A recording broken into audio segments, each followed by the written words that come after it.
Kampung air semakin berubah keadaan alam sekitarnya. Meskipun penduduk-penduduknya hidup dengan konsep-konsep zaman moden dan sentiasa ingin maju dengan perkembangan-perkembangan, namun kegiatan-kegiatan dan adat-adat tradisionalnya tetap kekal.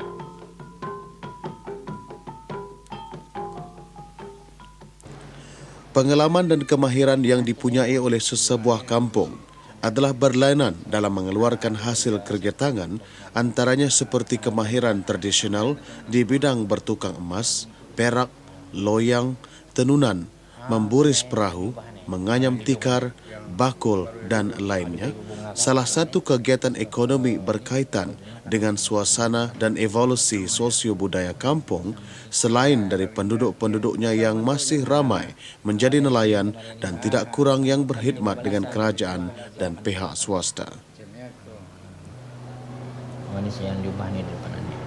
Bagi keluarga ini, seorang ayah dan anak, mereka sedang menyediakan perancangan untuk menghasilkan sesuatu kerja tangan. Biasanya, perusahaan tradisional seperti ini diusahakan di kalangan keluarga, satu usaha yang diturun-temurunkan dari generasi ke generasi sebagai warisan.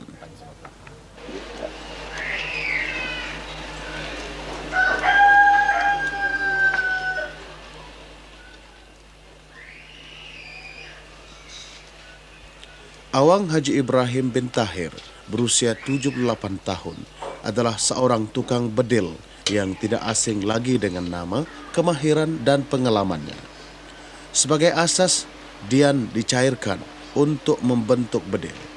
Bagi bedil yang beratnya kira-kira 35 kg, dian beratnya kira-kira 3 kg diperlukan. Kerja-kerja untuk mencairkan dian memakan masa lebih kurang 1 jam. Bahan pembakar biasanya dari kayu dan kerjanya juga tidak memerlukan banyak tenaga. Perusahaan kerja tangan ini dibuat di kawasan rumah Awang Haji Ibrahim sendiri di kampung Ujung Bukit dalam kawasan Bandar Sri Begawan di mana beliau dilahirkan.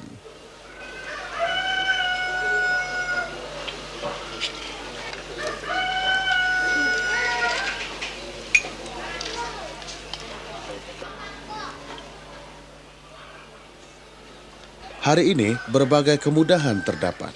Saluran-saluran PVC digunakan sebagai acuan kasar untuk membentuk batang-batang lilin yang diperlukan bagi membuat tiruan, iaitu bentuk atau model bedil. Di zaman ketika beliau kecil, lazimnya tukang bedil menggunakan buloh sebagai acuan kasar atau mereka gunakan lilin bertanak dicampur dengan lemak kerbau dan ianya dikepal-kepal untuk membuat bentuk bedil.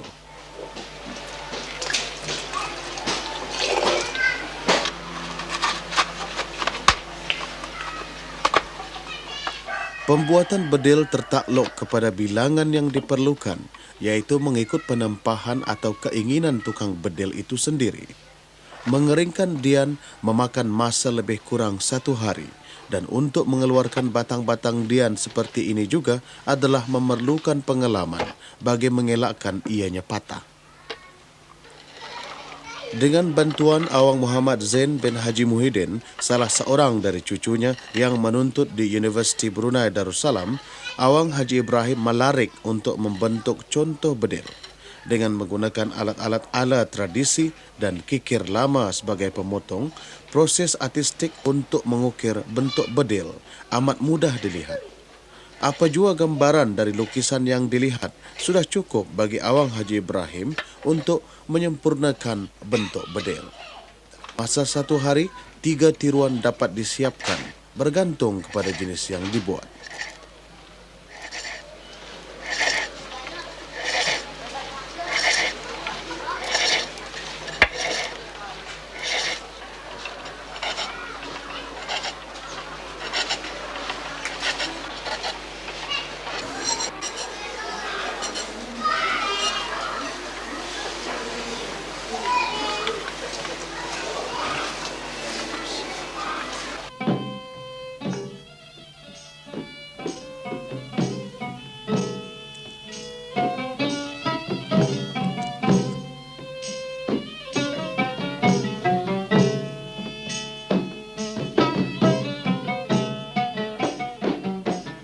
Ukiran yang akan timbul pada bedil adalah bergantung kepada acuan-acuan yang dilakapkan pada bentuk model bedil.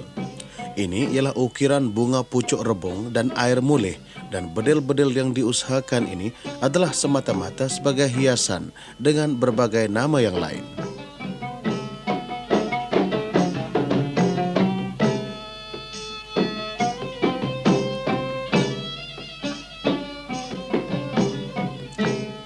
Di negara Brunei Darussalam terdapat berbagai jenis bedil sebenar sebelumnya dengan nama-namanya yang tersendiri. Pada zaman silam, bedil-bedil sebenar yang diperbuat dari besi juga akan ditentukan kegunaannya. Konsep logam yang baik atau tidak baik bukan saja akan menentukan keberkesanan kepada senjata itu, tetapi juga dapat menghasilkan sama ada untung atau sebaliknya kepada pemegangnya. Kepada kepercayaan zaman silam, kuasa bedil terletak pada nama dan bukan pada peranan yang dijalankan. Walaupun perkara itu nyata disebutkan dalam peribahasa yang senjata boleh membunuh tuannya.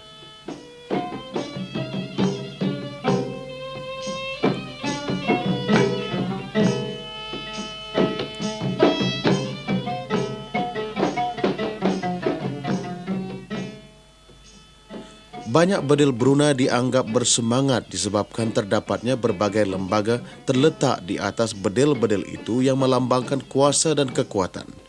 Bedil-bedil telah diberi dengan nama-nama orang gagah berani, binatang, dewa-dewa, semangat kuasa gaib dan lainnya.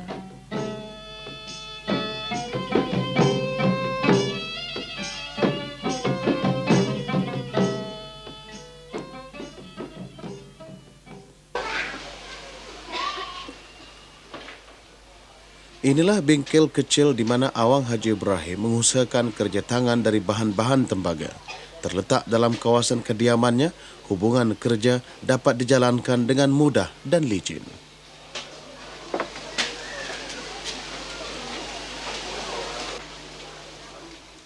Bentuk bedil yang sempurna melalui proses pembalutan pertama. Dengan menggunakan tanah kuning, ianya kemudian dibalut dengan tanah beruli pasir.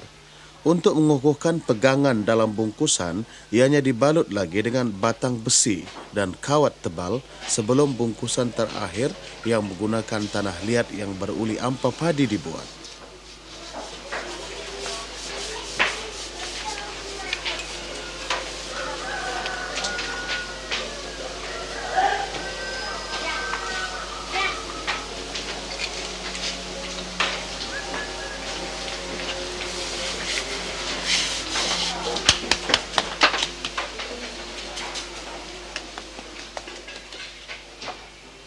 Bagi Awang Haji Ibrahim, proses menyempurnakan kerja-kerja dari peringkat awal hingga peringkat akhir membungkus acuan bedil memakan masa lebih kurang 2 minggu bagi sebuah bedil. Bahan-bahan adunan seperti tanah liat, tanah kuning mudah didapati dari kawasan-kawasan berhampiran.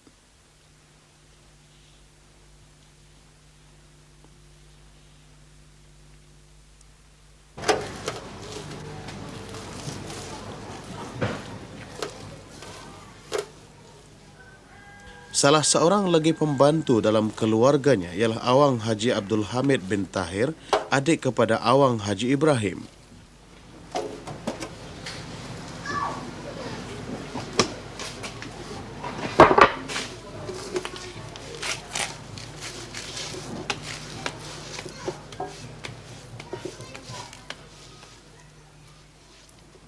Menguli tanah liat untuk dijadikan apa jua acuan atau sanga-sanga bagi menempatkan bahan-bahan tembaga biasanya dilakukan pada hari-hari yang berasingan bergantung kepada kemahuan tukang bedil.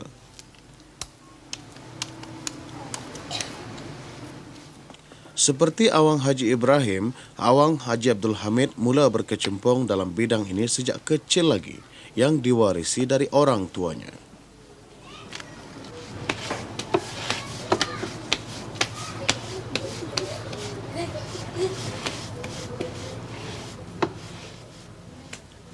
Dengan menjadualkan bilangan bedil yang akan dibuatnya, tukang bedil akan dapat menentukan jumlah sanga-sanga yang akan disedia dan perlukan. Mutu bedil yang dihasilkan adalah bergantung kepada bahan dan proses pembuatannya. Kepingan-kepingan tembaga yang diisikan dalam sanga-sanga mestilah padat bagi menjamin sukatan yang diperlukan.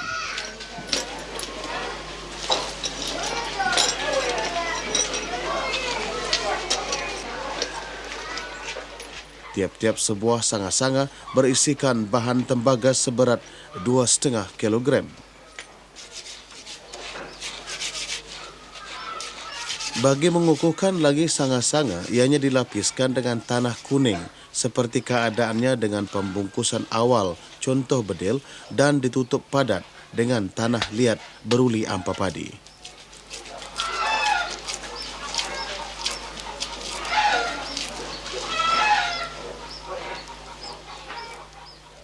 Pembuatan bedil tidaklah dijalankan pada setiap hari kerana proses untuk menghasilkannya dibuat mengikut keadaan cuaca dan peringkat.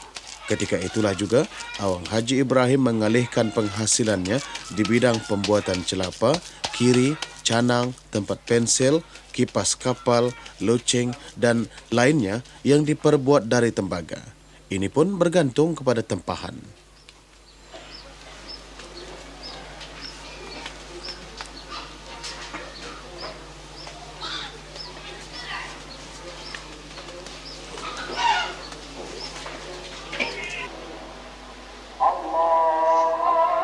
Hari Jumaat menjelang, perhimpunan berjemaah yang mengukuhkan perpaduan umat Islam beribadah dengan satu tujuan suci untuk menyembah dan merendahkan diri kepada Allah.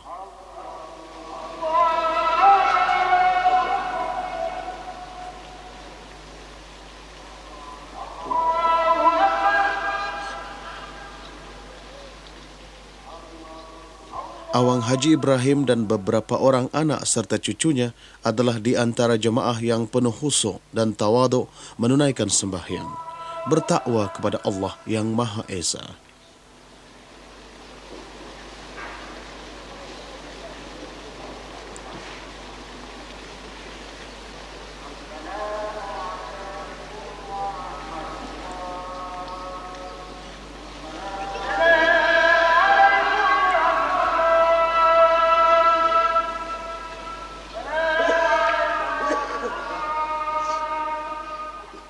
Kesempurnaan ibadah dan dengan doa bagi dimakbulkan apa jua perkara-perkara berkebajikan yang dipohonkan untuk dunia dan bekalan untuk akhirat.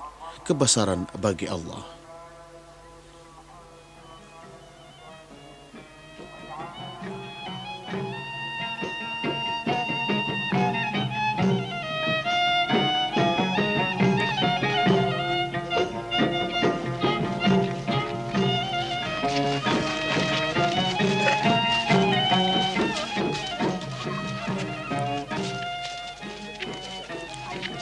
Kedudukan masjid utama di ibu kota ini hanya 5 minit perjalanan dari rumah kediaman Awang Haji Ibrahim.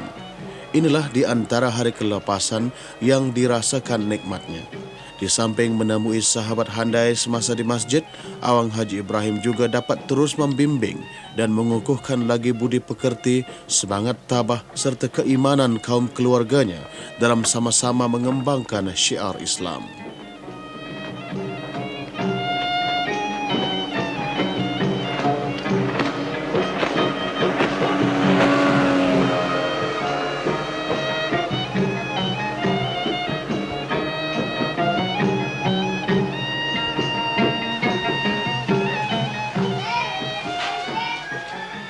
Suasana dalam menikmati hidangan bersama keluarga adalah lebih menyeronokkan. Yang unik dan sebagai kelaziman keluarga Awang Haji Ibrahim ialah keluarga perempuan menikmati hidangan yang berasingan.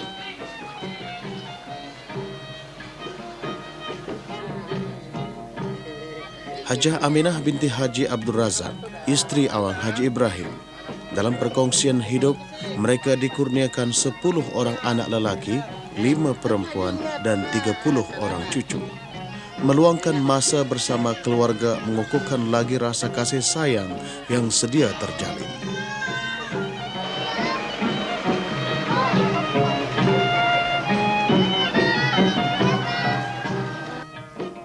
Di samping menjalankan perusahaannya secara sambilan, Awang Haji Ibrahim adalah sebagai pengajar di Pusat Latihan Kesenian dan Pertukangan Tangan Brunei, sebuah institusi yang ditubuhkan oleh kerajaan untuk mendidik generasi muda di bidang seni kerja tangan bagi mewarisi kebudayaan bangsa yang diturun-temurunkan.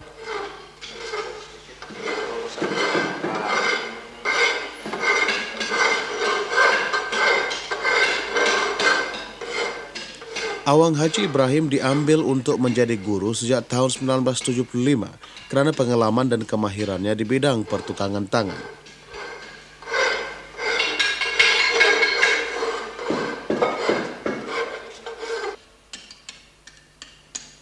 Penuntut ini, Awang Haji Muhammad adalah di antara anaknya yang berkursus di pusat ini. Secara tidak langsung, Awang Haji Ibrahim menurunkan kemahirannya kepada anaknya sebagai warisan.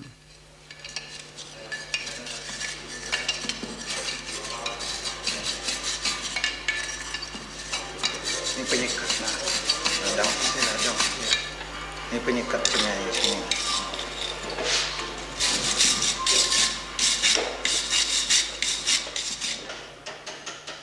Pusat yang memberi galakan dan latihan kepada generasi muda aktif dalam perusahaan kesenian dan pertukangan tangan dan mempopularkan barang-barang hasil kerja tangan tradisional ini telah melahirkan banyak belia-belia yang mahir dan terlatih.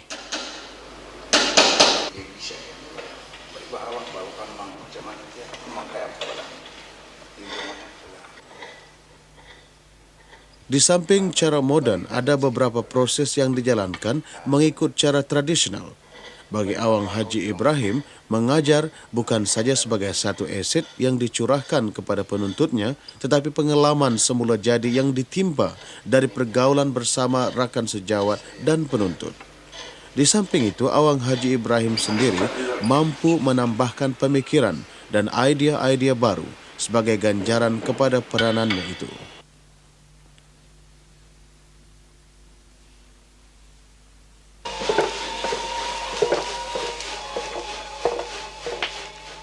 Kira-kira 1 minggu setelah acuan, bedil dan sanga-sanga yang membungkus tembaga itu kering, proses membakar dijalankan.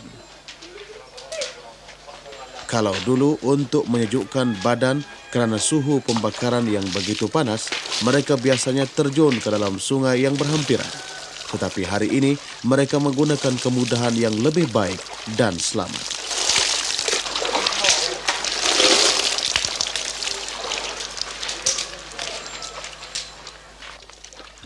Kayu ngirih adalah yang paling baik digunakan sebagai bahan pembakar.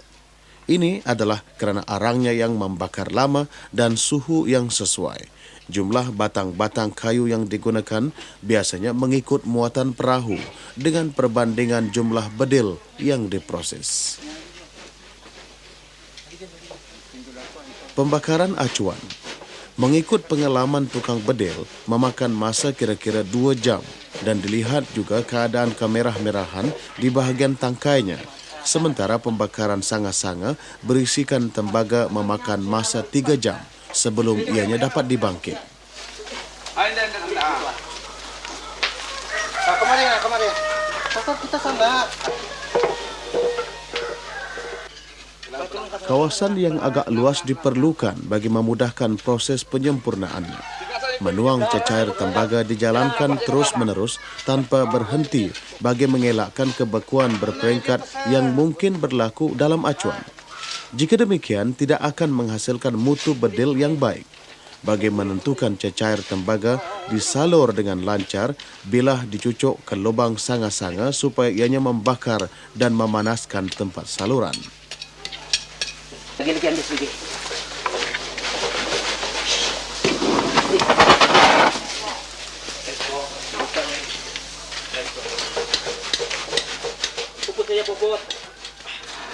Kira-kira 10 buah sanga-sanga berisikan tembaga diperlukan untuk dituang bagi pembuatan sebuah bedil yang beratnya 35 kg. Ini batu bas ya.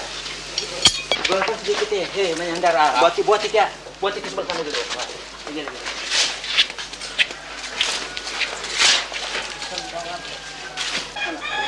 Sana. Kemari, Amerikan.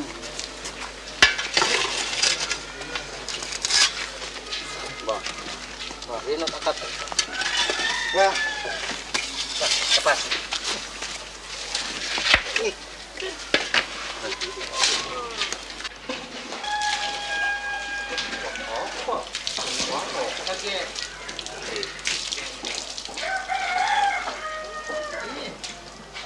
Coba kita lihat.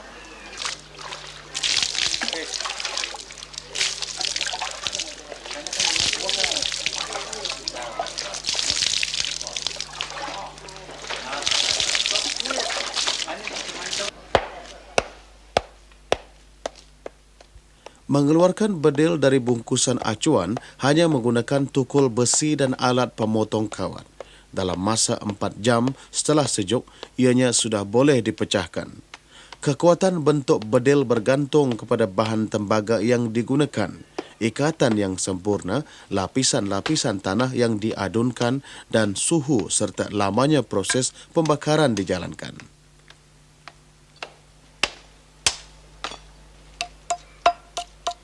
Dalam jangka masa 15 minit, bedil dapat dikeluarkan dengan bentuk yang didasarkan dari acuan asal dan ukiran-ukiran yang dilakapkan.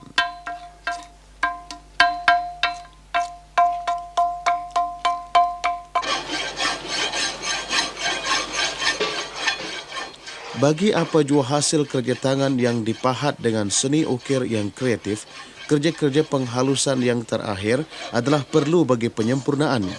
Adunan dari semua kemahiran dan pengalaman menghasilkan daya cipta dan pembuatan yang bermutu.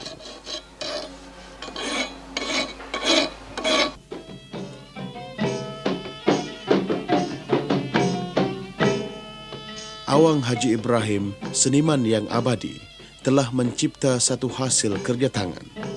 Kemahiran yang diwarisi turun-temurun. Kerja tangan tradisional ini akan terus berkembang dengan dukungan generasi muda dan peranannya yang disesuaikan dalam zaman sains dan teknologi.